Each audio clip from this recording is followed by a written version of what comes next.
Haji azam baru tahun ni apa? Itu orang lelaki biasa. Azam baru apa? Kahwin satu lagi. Tapi yang berani sebut tu confirm tak berani buat. Yang senyap-senyap tu bahaya. Baik. Bagi yang dah hafal 10 ayat pertama surah Al-Kahfi, saya kira jemaah Masjid Kampung Tengah ni semua dah hafal lah. Kalau tak pun angguk je lah. Baik, bagi yang belum hafal, saya sebut, bagi yang belum hafal, kita ambil ini sebagai satu cabaran. Azam tahun baru kita tahun ni antara lain, bagi yang belum hafal, Ustaz saya dah hafal, tak apalah. Bagi yang belum hafal, ambil ini satu cabaran untuk apa? Kita hafal ayat 1 hingga 10 surah Al-Kahfi. Dan kita offer pula kepada orang rumah, bagi orang rumah yang tak datang, offer, bagi tahu dia, kalau awak dapat hafal ayat 1 hingga 10 surah Al-Kahfi, saya bagi 100.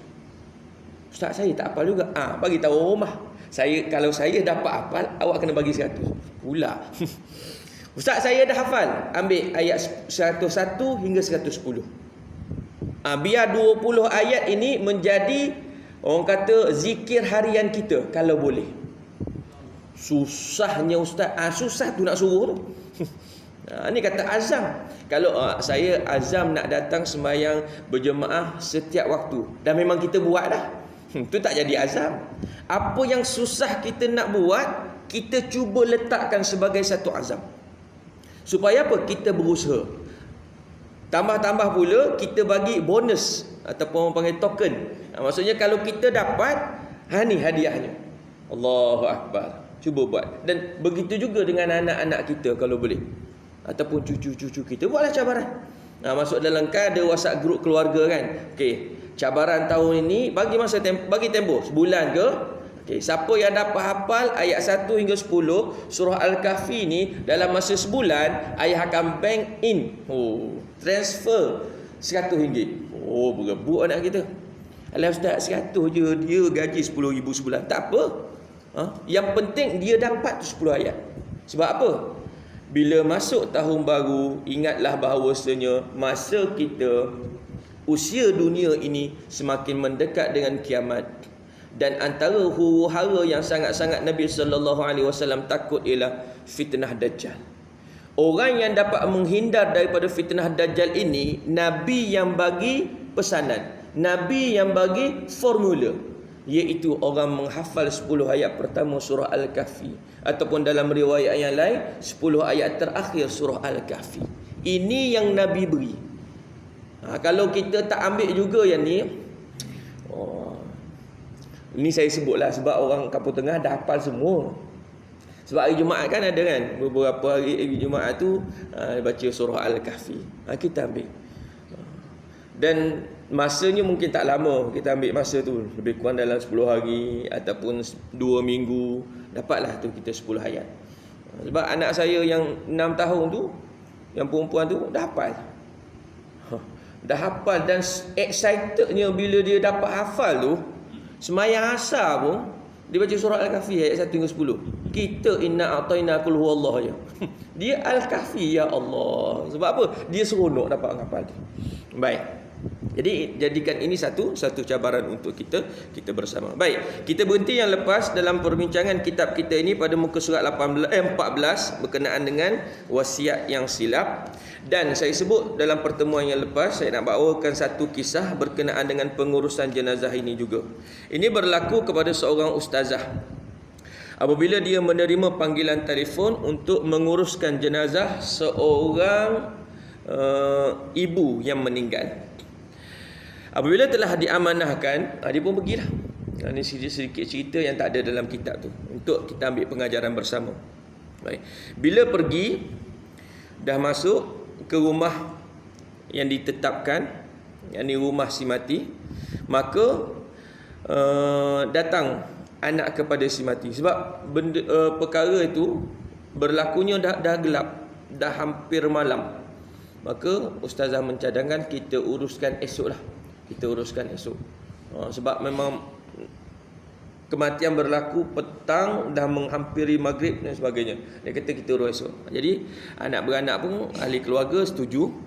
Hari tu dia lap je lah. Lap uruskan jenazah gitu. Baik, esok paginya, seawal pagi, dia tiba di rumah tersebut dan nak uruskan ataupun nak mandikan jenazah. Salah seorang anak datang kepada ustazah tersebut. Dia kata apa? Ustazah, boleh tak kami yang memandikan sendiri ibu kami? Tanya si anak. Maka jawab ustazah tu boleh lah. Itu yang sepatutnya. Dan itu permintaan anak-anak. Okey, dia kata okey. Lalu anak-anak ni kata, tapi kami tak pandai. Mereka ni tak pandai. Dia ada 2 orang anak lelaki, 2 orang anak perempuan si mati ni. Dia kata kami tak pandai. Ustazah tolong bantu kami. Maksudnya kalau kami silap ataupun tolong tunjuk ajar kami. Dia kata tak ada masalah lah. Baik. Ingatkan 2 anak lelaki, 2 anak perempuan tu nak uruskan ibu dia. Rupa-rupanya 2 orang anak lelaki pun nak turut serta dan suami kepada arwah pun nak join sama mandikan jenazah. Allahu Akbar. Tengok. Ini yang terbaik. Ini yang terbaik. Yang kita ada tim pengurusan jenazah pun pertama sekali antara lain offer kepada keluarga si mati. Kita ajak siapa? Anak-anak dia ke yang maksudnya urus sekali. Baik. Kemudian dinyatakan di sini bahawasanya disebabkan oleh 2 orang anak lelaki dan juga suaminya juga ingin turut serta untuk memandikan jenazah, maka ustazah ini bagi-bagikan tugas. Suami diminta bersihkan bahagian kepala, 2 anak lelaki di bahagian kaki dan 2 anak perempuan itu di bahagian perut membawa ke paha. Baik. Lalu nak mulakan ni, ustazah ni kata, okey, ambil sarung tangan masing-masing. Lalu ditolak lembut oleh anak-anak tu. Dia kata apa? Masa kami kecil dulu, ibu kami mandikan kami tak pakai sarung tangan pun. Jadi hari ini kami nak mandikan dalam keadaan kami tak pakai sarung tangan. Allahu Akbar. Ini keadaan. Kemudian nak mulakan mandi jenazah ni, kata ustazah ni, saya pegang paip getah dan lalukan air ke muka jenazah. Si suami mula bersihkan wajah isterinya. Ketika suami membersihkan wajah isterinya, satu drama yang menyanyak hati dan penuh emosi berlaku. Ini ayah-ayah boleh ambil pengajaran daripada perkara ini. Untuk apa? Kalau isteri kita meninggal dunia, kita yang memandikan, kan kita ambil peluang yang terakhir ini. Sambil menggosok lembut wajah jenazah isterinya, si suami tadi mengungkapkan kembali satu persatu segala kenangan yang ketika mereka hidup bersama. Allahu Akbar. Kalau suami swasta kan saja, dia tak dapat peluang ni. Ni bukan orang kampung tengah, orang lain lah. Dia kata apa? Sambil-sambil gosok wajah isteri dia, dia kata apa? Sayang, panggil sayang kan? Imam panggil sayang. Oh, mah. Ke panggil apa? Hani. Oh, sweet sungguh. Sayang, inilah wajah manis yang abang tatap masa hidup. Inilah wajah yang abang pernah sayang, wajah yang pernah menjadi isteri abang. Tutur suami sambil tangannya lembut membersihkan wajah isterinya yang tercinta. Allahu Akbar. Kemudian selesai muka, suami tadi bersihkan pula mulut, kawasan mulut. Sekali lagi diungkapkan kata-kata, sayang, inilah mulut yang selalu senyum pada abang. Tuan-tuan bayangkan, itu keadaan masa hari terakhir kita dapat menatap wajah isteri kita. Inilah mulut yang selalu berbual dengan abang, hiburkan abang selama ini, mulut yang berikan abang semangat ketika berhadapan dengan masalah. Kita ingat balik dalam keadaan kita masih hidup bersama, kadang-kadang kita down, kadang-kadang kita patah semangat. Isteri kitalah yang memberikan semangat, memberikan kata-kata motivasi. Dan benda tu dah tak akan kita dengar lagi, sebab dia sudah tidak ada. Lalu dinyatakan bahawasanya saya, yakni ustazah tu, yang menyaksikan tindakan spontan suami tersebut, turut rasa sebab terharu mendengar kata-kata ikhlas dari suaminya. Saya tahu bahawasanya suami ini sangat-sangat sayang kepada isterinya. Sebab kalau boleh mengungkapkan kata-kata seperti itu, memang betul-betul suami ni sayang pada isteri dia. Dan dia menghargai jasa isteri dia. Selesai bahagian si ayah, anak perempuan pula mengambil tempat. Sekali lagi hati ustazah ini tersentuh. Bila anak perempuan mula menggosok-gosokkan tangan ibunya, dia kata apa? Ibu, inilah tangan yang besarkan kami, didik kami. Tangan inilah yang menyuapkan makanan ke mulut kami. Inilah tangan yang mendodoikan kami. Jari jemari ini yang mengesat air mata kami. Tangan ini juga yang mendokong kami sewaktu kami kecil. Ibu, jasa ibu amat besar. Anak ni ungkapkan kenangan bersama dengan ibu dia. Kalau kita ada peluang, terutamanya nak menyuapkan, kita ingat balik yang mula-mula suapkan makanan ke mulut kita antara lain ialah ibu dan ayah kita. Kata Ustaz Abdul Samad dalam satu soalan yang dia ditanya oleh penonton. Dia kata apa? Tanya berkenaan dengan berbakti kepada kedua ibu bapa. Ustaz Abdul Samad kata, kalau kita duduk jauh, selalulah telefon. Selagi mana telefon yang kita panggil itu terjawab. Jangan sampai suatu ketika kita telefon, namanya naik ibu kita, tapi panggilan kita sudah tidak terjawab. Masa tu tak payah menangis. Sering-seringlah buat baik kepada ibu. Kalau boleh suapkan ibu, suaplah selagi mana dia masih hidup. Sebab sampai saat dan ketika kita hanya teringat kenangan saja, kita dah tak boleh nak buat. Allahu Akbar. Ada duit, ada harta, kita belanjakanlah untuk ibu dan ayah kita. Selagi mana mereka masih ada dan mereka boleh memanfaatkan apa yang kita berikan itu. Sebab kalau mereka sudah tidak ada, duit kita banyak-banyak, kita dah tak boleh nak buat apa-apa untuk mereka. Allahu Akbar. Ayat tu memang rasa. Baik. Terus lalu dilakukan lagi oleh anak. Apabila sampai ke perut seorang lagi anak perempuan bersuara, ibu, inilah perut yang mengandungkan kami. Terima kasih ibu, melahirkan kami, didik kami dan besarkan kami. Kemudian terus kepada anak lelaki. Yang pertama dia kata apa? Ibu, inilah kaki yang berjalan mencari rezeki untuk kami. Kaki inilah yang besarkan kami. Kaki inilah yang membawa kami bersiar-siar. Hiburkan kami. Jasa ibu tak terbalas. Terima kasih ibu. Allahu Akbar. Kemudian setelah selesai sampai ke kaki, nak apa? Buang najis kan dalam perut. Ustazah kata ni peranan saya, mari saya buat. Bila ustazah tu nak buat, orang panggil apa tu? Nak apa ungkapan ni? Nak buang najis dalam perut tu. Dia kalau Kelantan dia ada satu istilah tu. Kita tekan perut, kita korek sikit kan, nak supaya najis tu keluar kan. Bila ustazah tu kata dia nak buat, suami yang tadi dah ambil bahagian kepala dan muka, dia kata apa? Ustazah, ini isteri saya ustazah, biar saya yang buat. Dan ungkapan ini jugalah saya nak kalau boleh ayah-ayah sekalian gunakan nanti. Bila nak mandikan jenazah isteri kita, biar kita yang buat. Baik, dia kata apa? Biar saya yang buat. Ustazah tolong ajarkan saya.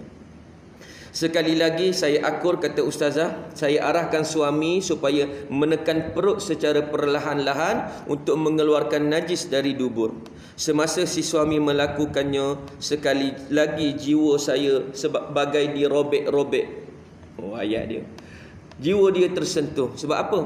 Ketika mana suami ni nak mengeluarkan najis, antara lain disebut apa? Sayang, inilah rahim yang melahirkan anak-anak kita, menghasilkan zuriat kita. Terima kasih sayang. Allahu Akbar. Saya mula-mula sampai cerita ni, bila saya baca, ya Allah, untungnya kalau kita ambil peluang. Sampai tahap bukan hanya menguruskan jenazah untuk mandi, kapan dan semayang, sampai ke tanah perkuburan si suami ini jugalah meminta izin daripada imam yang bertugas untuk membacakan talqin. Dia sendiri baca talqin. Allah Akbar. Tapi dalam bahasa Melayu lah.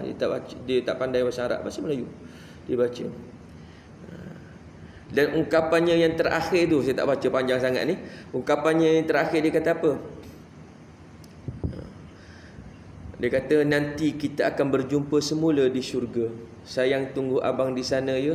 Abang akan tetap merindui sayang hingga akhir hayat abang. Allah.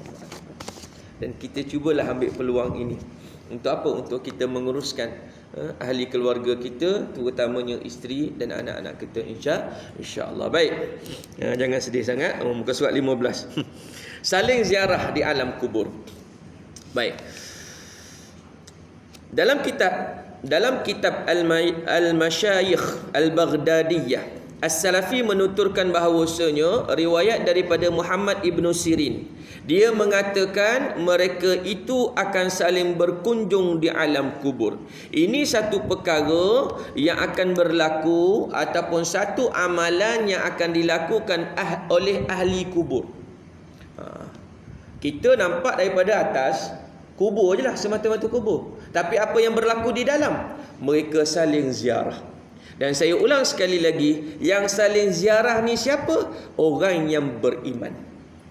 Yang saling ziarah ni ialah orang yang beriman. Kenapa? Sebab orang yang beriman, dia berada di atas dunia, dia gunakan kesempatan hidup yang Allah bagi, dia gunakan umur yang Allah Subhanahu Wa Taala bagi dengan sungguh-sungguh untuk melakukan amal ibadah, untuk melakukan kebaikan. Dalam keadaan bila dia dikebumikan adalah untuk istirahat. Orang yang tak beriman, orang yang Islam tapi tidak beramal dengan agamanya, masuk dalam kubur tak sempat nak rehat. Kenapa? Soal jawab bersama dengan Munkar dan Nakir. Soal tak dapat jawab, pukul. Soal tak dapat jawab, pukul. Bila nak ziarah? Jadi yang ziarah ni siapa? Orang yang beriman. Baik, mereka akan saling berziarah. Apabila kita dikuburkan, kita boleh nampak bagaimana ahli kubur saling menziarah sesama mereka. Tengok ayat tu. Apabila kita dikuburkan, maksudnya di sini kita letakkan diri kita, kita dah mati. Selagi kita tak mati, kita tak tahu perkara ni. Cuma kita tahu daripada penceritaan, daripada kitab. Yang mengalaminya ialah orang yang dah mati. Sebab itu dia gunakan perkataan di sini, apabila kita dikuburkan. Mana ada orang tak nak hidup-hidup? Ustaz nak rasa juga ziarah macam ni, tanam saya hidup-hidup.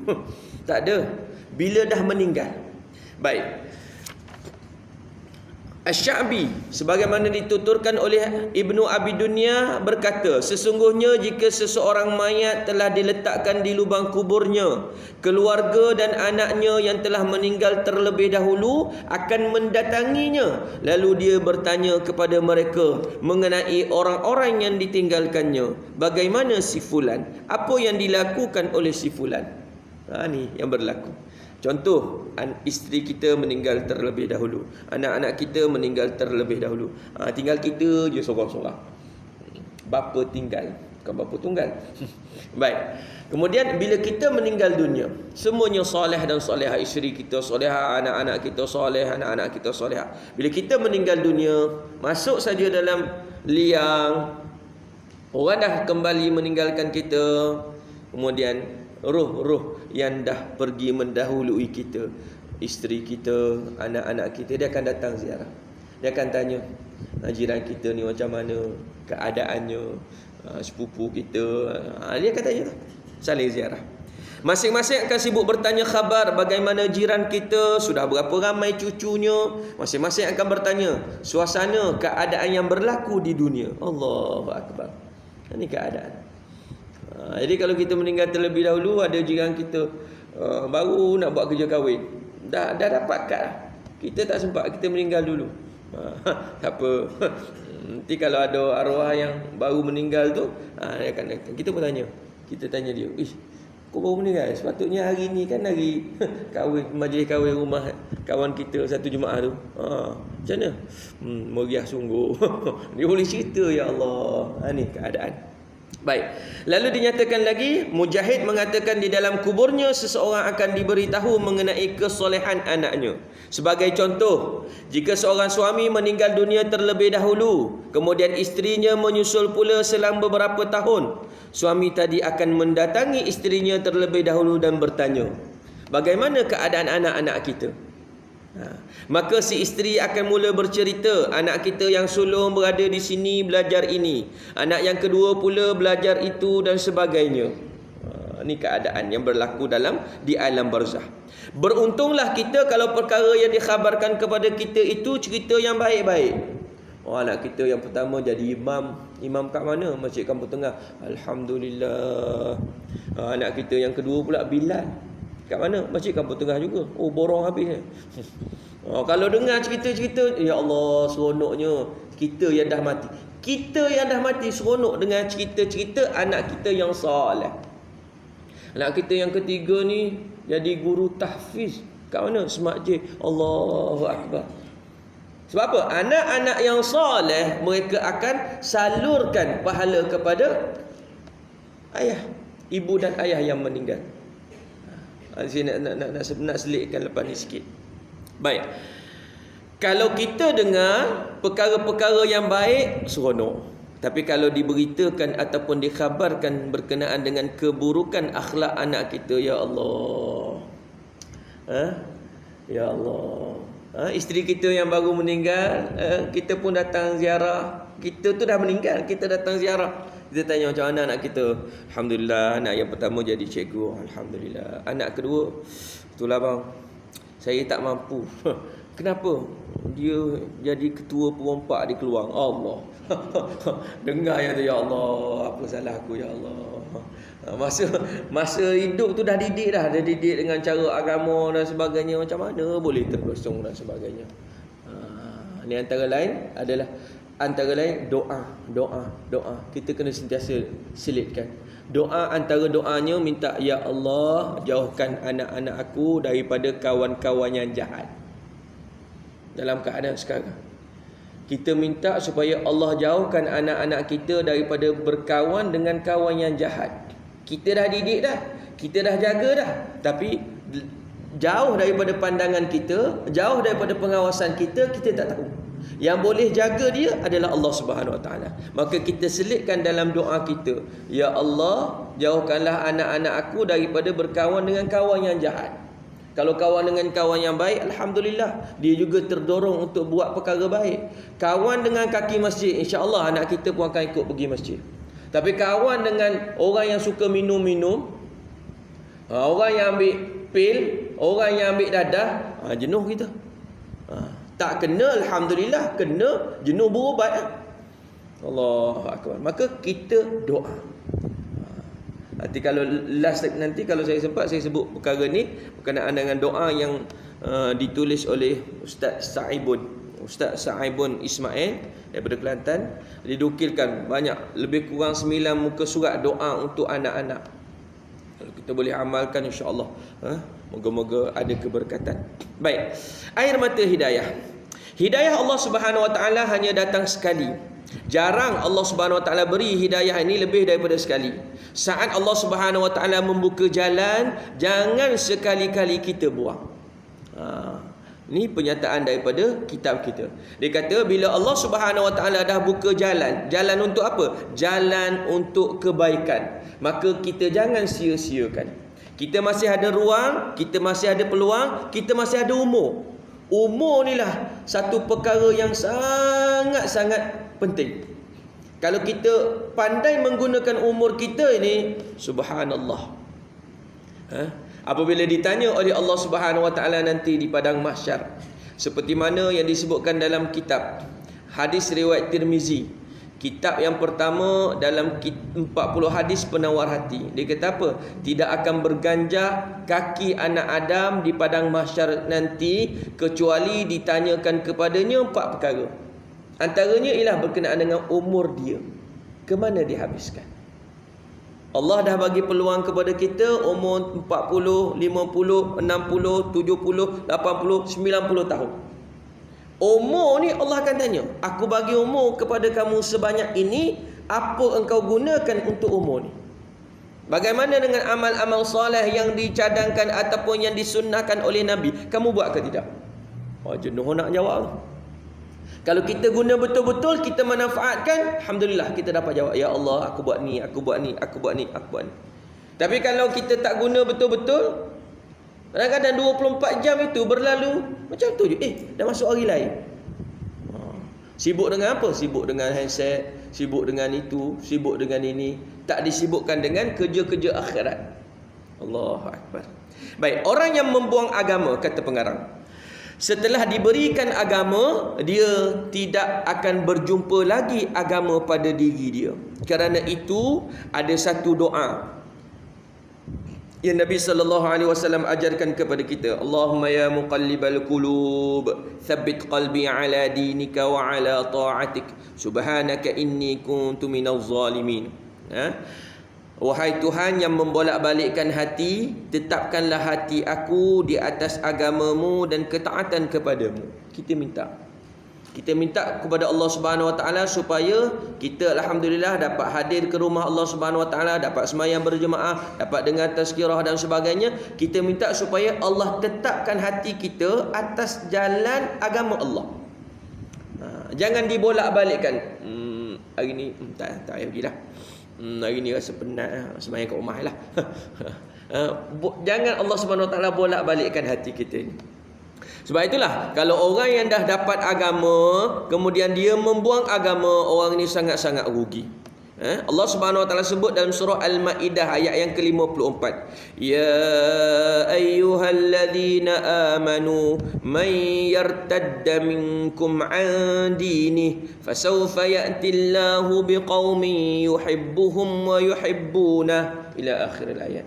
Wahai orang-orang yang beriman, sesiapa yang yartadda minkum, sesiapa yang berpaling daripada agama Allah, Allah dah bagi agama kepada dia, dia tak guna betul-betul, tak pegang betul-betul agama dia, dia buat sambil lewa sahaja, sehingga Allah Subhanahu Wa Taala gantikan dia dengan orang lain. Oh, ketika tu menyesal. Allah dah bagi nikmat agama kepada kita, kita guna betul-betul. Kita laksanakan apa yang Allah Subhanahu Wa Taala perintahkan. Baik, kita patut bersyukur apabila Allah Subhanahu Wa Taala memberi peluang serta membuka hati kita. Ia satu petanda bahawa Allah Subhanahu Wa Taala masih menyayangi kita.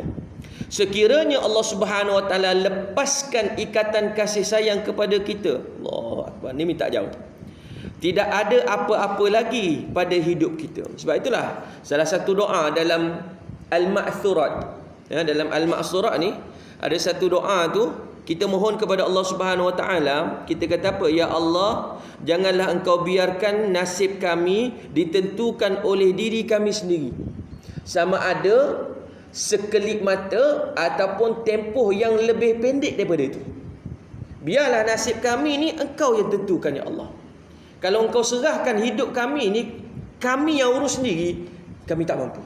Ini antara doa dalam Al-Ma'thurat, kalau kita boleh baca.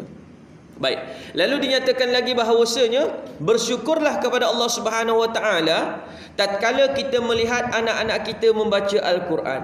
Allah, tengok anak kita baca Quran, alhamdulillah. Akan tetapi kita mesti berasa berduka cita apabila melihat anak kita melakukan maksiat. Yang kita letakkan maksiat ni, berzina, minum arak, itu saja. Maksiat maksudnya antara lain ialah melanggar arahan Allah ataupun tak buat apa yang Allah suruh. Anak kita tak sembahyang, itu maksiat. Anak kita tak tutup aurat ataupun isteri kita tak tutup aurat, itu maksiat. Maksiat kepada Allah Subhanahu Wa Taala. Yang kita maksiat teruk berjudi ni, bukan. Maksiat maksudnya buat perkara yang Allah Subhanahu Wa Taala tak suka. Ini maksiat. Andai anak kita itu liat untuk mengerjakan solat. Tapi tuan-tuan ni yang ramai depan saya ni anak dah besar-besar lah. Dan alhamdulillah anak-anak yang besar ni semuanya sembahyang. Alhamdulillah. Kalau yang masih ada anak-anak yang kecil ataupun cucu-cucu kita, kalau ada masih lagi anak-anak yang liat untuk solat, apa saranan daripada pengarang? Menangislah di hadapan mereka. Kita suruh-suruh dia kata kejap lagi. Kita suruh pergilah sembahyang tu, kejap lagi ya ni nak main game dulu. Kejap lagi ya tengok Doraemon dulu. Cucu kita pun macam tu. Kita suruh sembahyang dia kata nanti. Kita duduk depan dia, kita menangis. Buat menangis pun tak apa. Dia kata kenapa pula atuk aku ni? Kenapa pula ayah aku ni? Kenapa? Sebab yang kita katakan kepada mereka, mak ayah bukan tak kasihan kamu penat, tetapi waktu semayanglah. Biar kita menangis sekarang daripada kita menangis di dalam kubur nanti. Sebab apa? Sebab menangis di hadapannya sekarang lebih bernilai. Bila kita menangis, dia tengok, mungkin ada kesedaran menyebabkan mereka berubah. Tapi kalau kita, tak apalah, biar dia penat tu, tak apalah, lepas ni dia semayang, kita pula bagi ruang seperti itu kepada dia. Last sekali kita menangis dalam kubur. Menangis dalam kubur dah tak dapat buat apa-apa. Menangis depan dia masih hidup lagi, dia katanya kenapa ni ya? Kita pun bagi tahu bahawasanya kita sayang pada mereka. Kita tak nak mereka nanti kalau mati masuk neraka. Itu je ungkapan. Kalau jenis-jenis liat yang liat semayang ni, kita sebut tu je. Mak ayah bukan apa, mak sayang kat kau. Daripada kecil mak lahirkan kamu, mak besarkan kamu, mak susukan kamu dan sebagainya. Mak tak nak nanti kalau kamu mati kamu masuk neraka. Dengar neraka tu orang dia di Allah. Okey semayang. Menangislah sekarang. Baik. Lalu dinyatakan lagi bahawasanya kita menangis sambil mengadu kepada Allah. Ya Allah, kenapa susah sangat anak aku ni nak tutup aurat? Kalau bab aurat. Sebab bab aurat ni belajar dah lama. Kadang-kadang pelaksanaan itu susah. Terutamanya kenduri kahwin raya. Ni dua masa yang perlu sangat-sangat kita jaga. Ya Allah. Saya sering bawa perkara ni. Kadang-kadang banyak kali ulang. Supaya apa? Supaya masyarakat Islam kita berubah menjadi seperti mana yang dikehendaki oleh Allah dan Rasul. Yang banyak kita tengok pakaian pelik-pelik inilah dua masa. Kenduri kahwin raya. Nak ubah macam mana wallahu alam, itu kita kena beri kesedaran kepada masyarakat. Terutamanya kahwin. Tengok pakaian anak-anak kita dan menantu kita bila kahwin, pakaian bersanding itu. Ini mungkin tak berlaku di kampung tengah sebab orang belajar kitab, orang yang sentiasa mendengar ceramah agama dan sebagainya. Kalau lain daripada tu, tengok dalam TV lah. Kalau artis kahwin macam mana pakaiannya, tudung dah tak ada dah. Pakai bajunya Allahu Akbar. Dan trend itu diikuti oleh masyarakat. Kahwin juga kat mana? Kampung Melayu. Bukan Melayu sini. Kampung Melayu. Tapi pakaiannya, ya Allah. Alah ustaz, seumur hidup sekali. Tu biasa jawapannya. Kita kadang-kadang pergi majlis kahwin tengok macam tu, Allahu Akbar, menyesal aku datang. Macam mana? Pakaian tu jaga. Sebab tu bila berbincang untuk majlis perkahwinan, kita mak ayah join sekali. Dia kata nak pilih pakaian yang macam ni, kita tengok ini dilarang oleh Allah. Tapi jangan jerekah maksudnya bagi tahu betul-betul. Ini tak tutup aurat ni. Kau nak ambil juga macam ni. Alah, orang perempuan nak. Siapa suami? Saya lah suami. Kau kena bertegas. Tuan-tuan, kita ubah masyarakat kita. Mungkin kita tak boleh nak ubah tempat lain. Kita ubah masyarakat tempat kita supaya diberi kesedaran agama.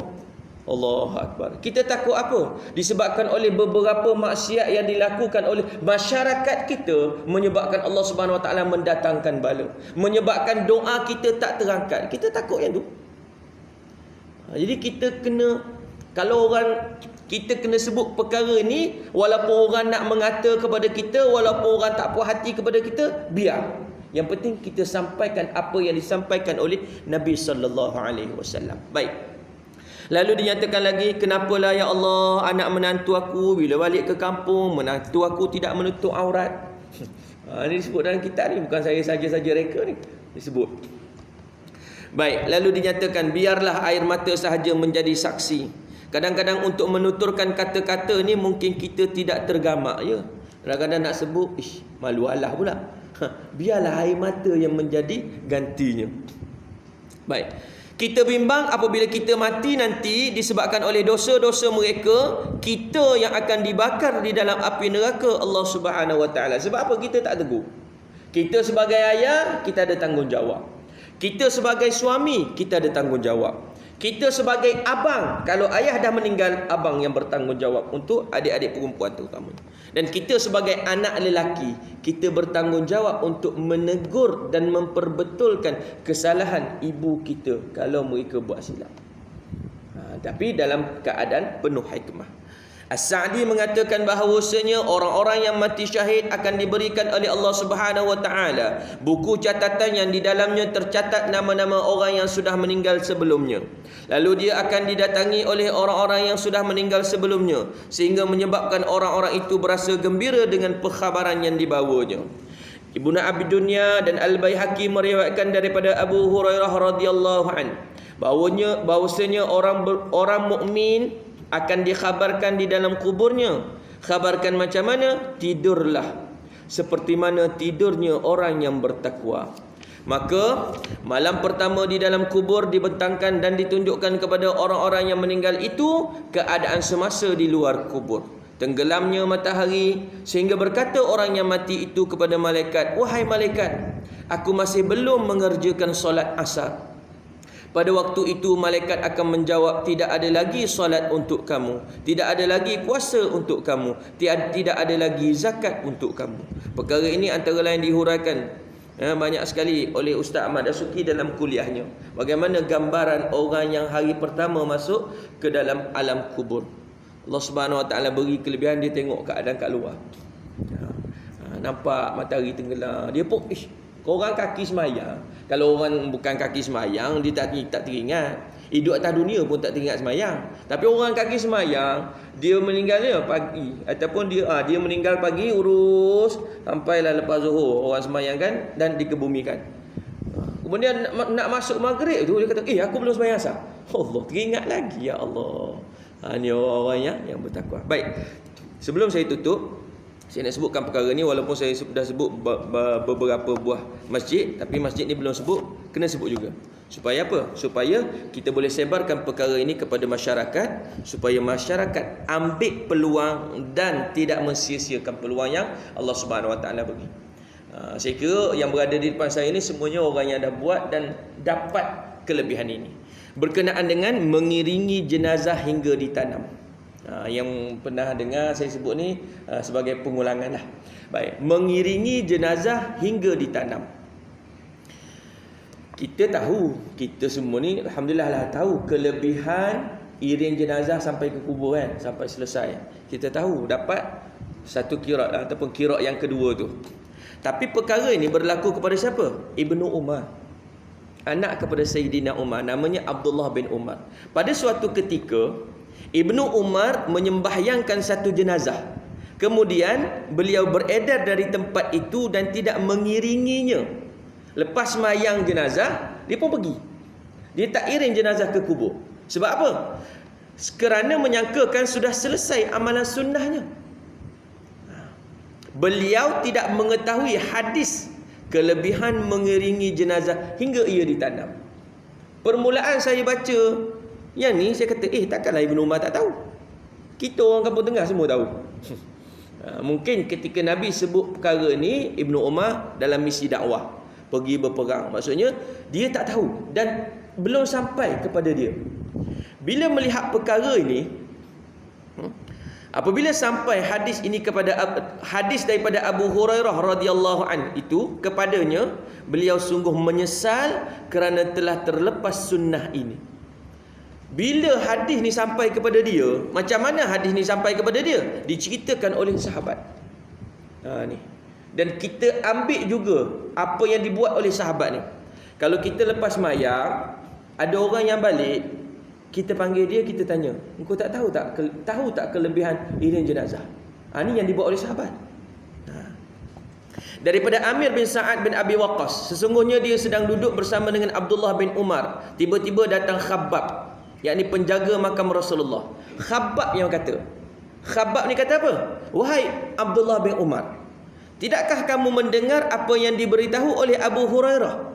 Sesungguhnya beliau mendengar daripada Rasulullah sallallahu alaihi wasallam, sesiapa yang bersama yakni ziarah jenazah seorang muslim dengan penuh perasaan keimanan, menunggu bersama mayat sehinggalah mayat tadi disolatkan. Ini satu perkara. Sebab kadang-kadang ada di kalangan kita, bukan Masjid Kampung Tengah, ada di kalangan kita, kita tahu, contoh, berlaku kematian di mana? Di Batu Pahat. Kita pergi ziarah. Pergi ziarah, jumpa dengan ahli keluarga, baca Yasin, kadang-kadang baca 3 kul, ataupun baca Fatihah, kemudian salam-salam balik. Kalau ada urusan, baliklah. Kalau tak ada urusan, tunggu sehingga selesai solat jenazah, paling kurang. Sebab kita pergi ziarah, antara lain kita nak dapatkan apa? Nak dapat kirat tu. Bukan hanya pergi ziarah, okey, salah, balik. Rugi. Tak berbaloi dengan minyak. Biar kita pergi dapatkan sesuatu. Kalau pengurusan jenazahnya cepat, maksudnya kita pergi sempat dengan solat, sempat iring jenazah. Allahu Akbar. Juga berlaku kalau berlaku kematian di kawasan kita, pergi sehingga dapat solat jenazah. Allahu Akbar. Jangan pergi saja. Baik, lalu dinyatakan di sini, dan turut serta mengiringinya hingga ia selesai dikebumikan. Ini yang lebih baik. Maka dia pulang dengan membawa 2 kirat. Ini semua orang tahu. Setiap 1 kirat ganjarannya sama seperti bukit Uhud. Manakala sesiapa yang solat jenazah kemudian dia pulang tanpa menunggu sehingga mayat tersebut dikebumikan, sesungguhnya dia hanya mendapat 1 kirat sahaja. Hadis sahih riwayat Bukhari. Allahu Akbar. Apabila Ibnu Umar ni dengar apa yang disebutkan oleh Khabbab ini, dia tak puas hati. Dia kata, Khabbab, kamu pergi jumpa Aisyah. Tanya kepada Aisyah, betul tak apa yang diungkapkan oleh Abu Hurairah ini? Maka Khabbab ikut. Khabbab pergi jumpa Aisyah. Dalam perjalanan Khabbab pergi jumpa Aisyah ni, Ibnu Umar duduk tu tak senang. Minta-mintalah hadis ni salah. Minta-mintalah hadis ni salah. Sebab apa? Kalau hadis ni betul, rugi dia. Sambil-sambil tunggu tu dia ambil batu-batu kerikil yang ada, dia genggam. Allah, sehinggalah Khabbab kembali. Bila Khabbab kembali, Khabbab kata apa? Aisyah memberitahu bahawasanya benar kata-kata Abu Hurairah itu. Apabila mendengar perkataan tersebut, yang tadi dia genggam batu kerikil, dia campakkan. Dia kata apa? Telah terlepas daripada kami kirat-kirat pahala yang banyak. Ya Allah. Dia baru tahu hari itu, dia rasa menyesal. Sebab tak iring jenazah. Dia hanya dapat 1 kirat. Alah ustaz, cukuplah 1 kirat. Kurang-kurang saya dapat, orang lain tak dapat. Jangan. Sahabat dia tamak kepada pahala. Apa sahaja yang datang daripada Nabi, yang ganjarannya berlipat-lipat kali ganda macam ni, mereka kalau boleh tak nak lepaskan peluang ini. Dia dah dapat 1 kirat sebab semayang. Cuma dia tak dapat kirat yang kedua, mengiringi jenazah. Tu pun dia rasa menyesal. Ya Allah, menyesalnya aku. Bila berlaku kematian ni? Baru saja. Allahu Akbar. Sebab itulah saya nak tekankan perkara ini, dan kalau boleh war-warkan dalam khutbah Jumaat. Sebab yang tu ramai orang. Ambil sikit masa, war-warkan. Supaya apa? Supaya kita tak lepas kirat-kirat pahala ni. Baik, bila berlaku, kita uruskan jenazah. Kita uruskan jenazah. Biasanya semayang kat sini ke semayang kat rumah je? Terpulang pada permintaan keluarga. Okey. Kalau kita ni kaki masjid, janganlah semayang kat rumah, semayanglah kat masjid. Kita bagi tahu. Baik. Yang pertama, kalau semayang kat masjid, ni yang saya perhati, mungkin tak berlaku di Kampung Tengah. Mungkin berlaku tempat lain. Terutamanya kalau Masjid Taman Kasih. Taman Kasih kita puji urusan Haji Mak Amin. Bila van jenazah dah datang, jenazah dah siap sedia untuk disembahyangkan. Biasanya lepas sembahyang. Okey, imam bersama dengan jemaah sudah berada di saf. Haji Mak Amin pun cerita berkenaan dengan kelebihan ini dan sebagainya. Baik.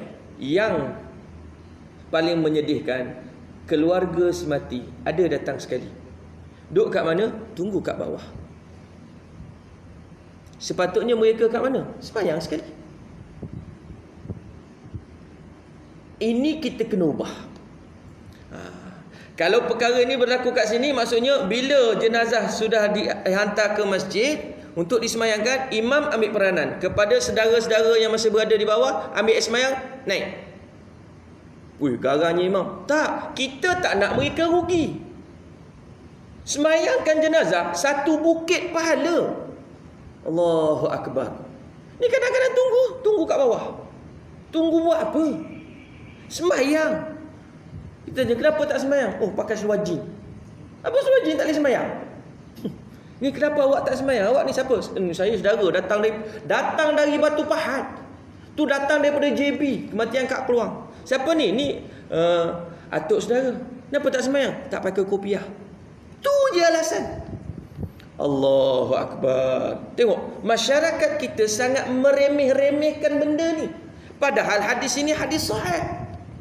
Mereka tak rasa satu bukit pahala tu bagi sahabat sangat besar. Tapi tak apalah ustaz, biarlah orang lain. Itu kalau yang berlaku semayangnya di masjid. Kalau semayang di rumah, semayang kat rumah, siapa yang semayang? Jemaah masjid. Ahli keluarga ada yang lepak kat luar, isyak okok lagi. Yang perempuan biasanya semayang tak? Tak semayang. Mereka kat mana? Belakang tirai. Kan rumah dikemaskan ruang tamu untuk tempat semayang. Belakang tirai itu siapa? Isteri si mati, kemudian anak-anak, cucu-cucu. Duk sembang. Macam mana? Bila dia sakit? Duk sembang. Imam dah nak semayang. Ustaz marah ke pagi ni? Tak, nak supaya faham. Nak supaya faham. Dah dengar hadis ni, dah berbuih orang cerita hadis ni, cuma tak amalkan. Jadi nanti kalau semayangnya kat rumah, imam yang bertugas itu ambil peranan. Saya minta yang kat belakang tirai tu, ibu-ibu yang ada, ambil semayang. Kita nak mulakan solat jenazah. Dia bilang, kenapa ni? Tak pernah dibuat orang. Ya, memang tak pernah. Hari ni baru kita nak buat. Bagi tahu biar mereka faham. Kalau ustaz semayang lah dengan ahli jemaah, kita tak nak mereka rugi. Kematian ni bukan hari-hari berlaku. Lainlah kalau kampung tengah ni hari-hari orang mati. Tak apalah, semalam terlepas, hari ni ada lagi orang mati. Kematian ni jarang-jarang berlaku dan pahalanya sangat besar. Okey, selesai disemayangkan. Orang yang tak ada kerja, ini saya sebut, orang yang tak ada kerja, iringlah jenazah ke tanah perkuburan sehingga selesai. Ustaz, saya ada kerja lepas ni ustaz. Nak pergi mana? Ngetih. Itu bukan kerja. Itu cari kerja.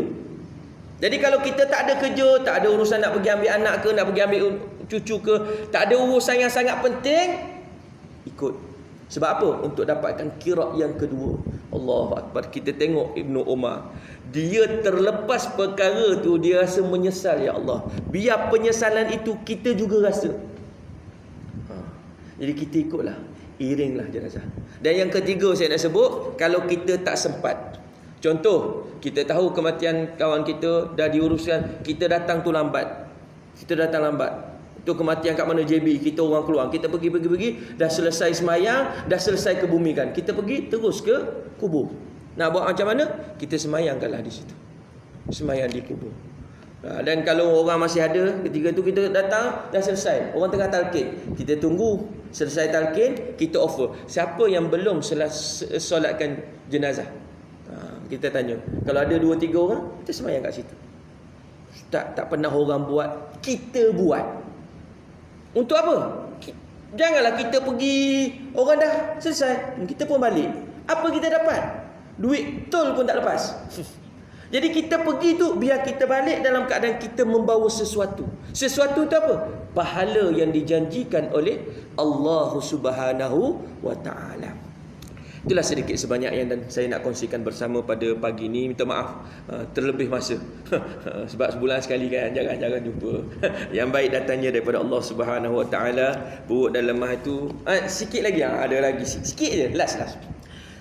Apabila tahlil sama ada buat di masjid ataupun di rumah, tolong Bila tahlil tu, imam ambil peranan, minta ahli keluarga, sama ada anak ataupun cucu, ada sekali. Ni dia sibuk kat belakang, uruskan makan dan sebagainya, dia tak tahlil. Dia sibuk duduk sembang, dia sibuk dengan handset. Kalau kat masjid pun sama. Ni kadang-kadang, imam tolong buat tahlil untuk ayah saya. Dia kat mana? Dia duduk. Awak datang sini, duduk sebelah saya. Sebab apa? Doa yang sangat-sangat diterima, yang tak ada pemutusnya, doa daripada anak. Kita imam, para jemaah, bantu yang betul-betul, yang Allah Subhanahu Wa Taala janji daripada hadis Nabi, doa anak. Jadi kita ajak mereka supaya duduk bersama. Jangan sibuk dengan benda lain, insya-Allah. Dua kali tutup hari ni. A'udzubillahi minasyaitonirrajim. Bismillahirrahmanirrahim. Alhamdulillahirabbil alamin wassalatu wassalamu ala asyrafil anbiya'i wal mursalin sayyidina Muhammadin wa ala alihi wa sahbihi ajma'in. Allahumma anfa'na bima 'allamtana wa 'allimna bima yanfa'una wa zidna 'ilma. Allahumma rzuqna 'ilman nafi'a wa rizqan wasi'a wa 'amalan salihan mutaqabbala. Allahumma inna na'udzubika إنا نعوذ بك من عذاب جهنم ومن عذاب القبر ومن فتنة المحيا والممات ومن شر فتنة المسيح الدجال. سبحانك اللهم وبحمدك نشهد أن لا إله إلا أنت نستغفرك ونتوب إليك. وصلى الله على سيدنا محمد وعلى آله وصحبه وبارك وسلم والحمد لله رب العالمين. تقبل الله منكم منا ومنكم تقبل يا كريم.